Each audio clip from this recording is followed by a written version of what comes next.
लाख राजाओं की सेनाएं, राजाओं के सिपाही भी मेरे काम में नहीं आए, अकेला मेरा धर्म, मेरा व्रत मेरे काम में आया और कुछ काम में नहीं आया। उसका धर्म पर, अपने शील व्रतों की रक्षा करने पर इतना दृढ़ भाव जम गया कि उसने अपने माता पिता के आग्रह पर भी अनेक बार उनके द्वारा किए जाने वाले विचार पर भी कोई विचार नहीं किया और उसने उन्हें वापस लौटा दिया। अनंतमती की इस कथा को आचार्य शमंतभद्र महाराज ने निकांक्षित अंग में रखा। थोड़ा विचार करने की जरूरत है। आज के समय में जब किसी भी बेटी के लिए यह कहा जाता है कि बेटी थोड़ा सा शील को संवारो, देह को तो सब संवारते हैं, थोड़ा सा शील को संवारो, तो हर बेटी के लिए यही कहना होता है, ये खाने पीने के मौज मस्ती के दिन हैं, ये अपनी जिंदगी जीने के दिन हैं, इन दिनों में हमें अपने ही हिसाब से जीने दो, हमें अपने ही आनंद में रहने दो, आप मुझे धर्म मत बताओ। अगर हम इस कहानी में देखें झांक करके तो मुझे लगता है कि जिस तरह से वैश्या ने उस अनंतमती को समझाया था, आज की सारी बेटियों को जितने भी लोग हैं उस वैश्या की तरह ही समझाते हैं। जैसे उस वैश्या ने समझाया कि बेटा ये यौवन एक बार मिलता है, बार बार नहीं मिलता, इतना उत्कृष्ट रूप ये बहुत पुण्य से मिलता है, इसका उपयोग कर, अगर उपयोग नहीं करेगी तो तेरा यह रूप यौवन कोई काम का नहीं। इस देह से अपने जीवन का आनंद ले। अनेक तरह के श्रृंगारों से अनेक पुरुषों का मन मोहित करके अपने जीवन में जो आनंद मिलता है वो आनंद और किसी चीज से नहीं मिलता।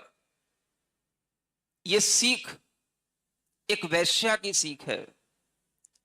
और आज हम देखते हैं कि हमारी बेटियों के लिए इसी तरह की सीख उन्हें कॉलेजों में, स्कूलों में दी जाती है।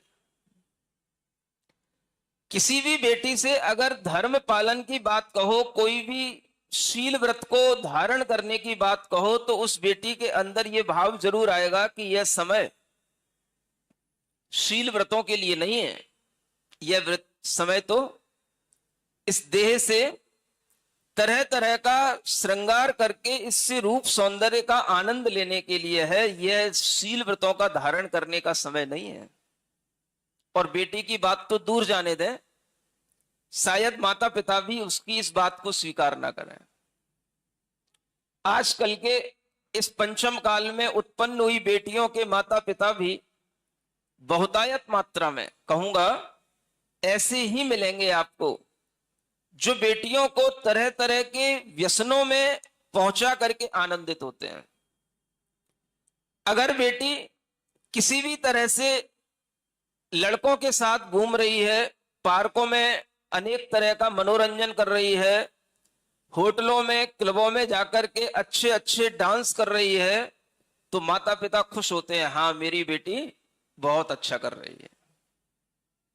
अगर कहीं उन्हें किस्मत से ऐसी बेटी मिल जाए जो कभी किसी पुरुष से मुंह उठा करके बात ना करती हो, जो कभी श्रृंगार न करती हो, जो कभी नृत्य गान में आकर्षण न लाती हो, जो किसी भी प्रकार से पर पुरुष को मोहित करने में भाव न रखती हो, तो आजकल के माता पिता कहेंगे कि ये कौन सी बेटी मिल गई, मुझे कौन से पाप से मिल गई, इसके अंदर कोई भाव ही नहीं है, हाव भाव नहीं है, कैसे इसका जीवन चलेगा और कैसे हमारा जीवन चलेगा। सुन रहे हो ना किसकी बात कर रहा हूं? केवल बेटी की बात नहीं कर रहा हूं, बेटी को पालने वाले माता पिताओं की बात भी कर रहा हूं।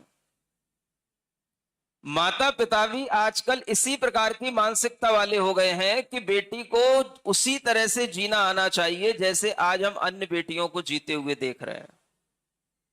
उसके रहन सहन, खान पीन, हाव भाव, पहनना ओढ़ना, क्लबों में नाचना, ये सब चीजें इतनी कॉमन होनी चाहिए कि हमें लगे ही नहीं कि बेटी में ये सब चीजें नहीं है।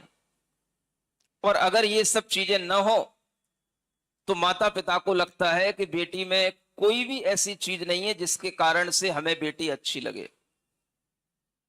ये आजकल के माता पिताओं की मानसिकता बनती जा रही है।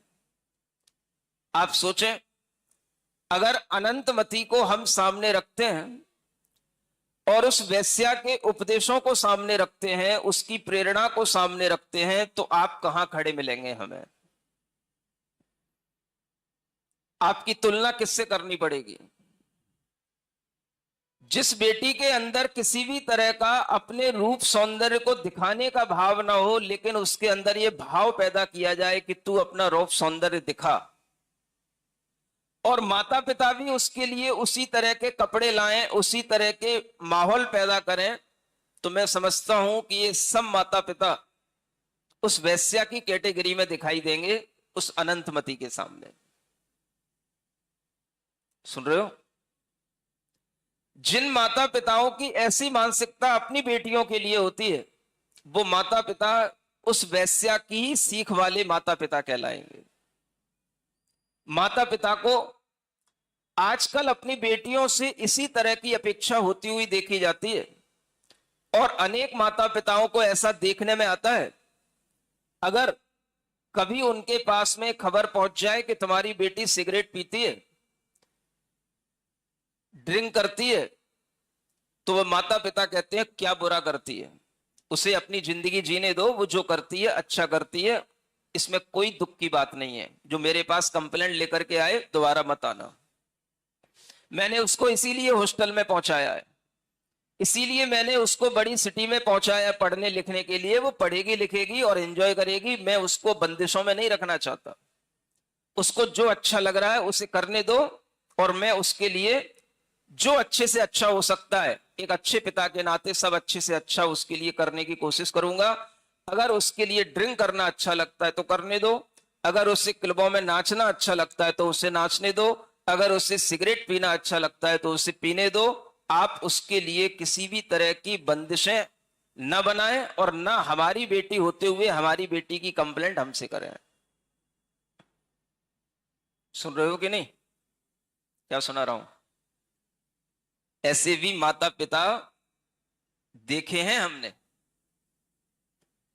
जिन्हें इसी तरह की बेटियों को देख करके अच्छा लगता है कि वो बेटी धुआं निकाल रही है, वो बेटी ड्रिंक कर रही है, वो बेटी नाच रही है, वो बेटी अपने बॉयफ्रेंड के साथ घूम रही है, तो माता पिता खुश होते हैं। और जो बेटियां ऐसी नहीं करती हैं, कई माता पिता ऐसे भी होते हैं जो ऐसा नहीं करती हुई बेटियों को देख करके दुखी होते हैं। समझ में आता है आप लोगों को? ये माता पिताओं की मानसिकता कहां जा रही है? सम्यक दर्शन को प्राप्त करना भी कितना दुर्लभ हो रहा है, निकांक्षित भावों की सीख देना भी कितना दुर्लभ हो रहा है। और यह निकांक्षित भाव जब माता पिताओं से संस्कारों में नहीं मिलेगा तो बेटी के पास संस्कार में कहां से आएगा? अनंतमती के पास अगर संस्कार आया तो कैसे आया? जब माता पिता ने जाकर के मुनि महाराज से व्रत लिया तो उन्हीं को देख करके उस अनंतमती ने व्रत लिया था। जब माता पिता उसको बाद में मिले तो उन्होंने कहा, बेटी मैंने तो वह व्रत केवल 8 दिन के लिए लिया था। तो बेटी कहती है, पिताजी आपने भले ही 8 दिन का लिया हो, लेकिन मैंने तो वह जीवन पर्यंत के लिए लिया था, इसलिए मेरे विवाह के बारे में अब आप विचार ना करें। ऐसी बेटियां जहां संसार में एक भी होगी, मैं कहता हूं धर्म उसी के माध्यम से चल रहा होगा। अनेक हजारों बेटियां जो तरह तरह से अपने रूप सौंदर्य को दिखाती हुई, अपने शरीर को दिखाती हुई अपने जीवन का आनंद लेने में व्यस्त हैं, उनसे धर्म नहीं चल रहा। धर्म चल रहा है आज भी अनंतमती के माध्यम से।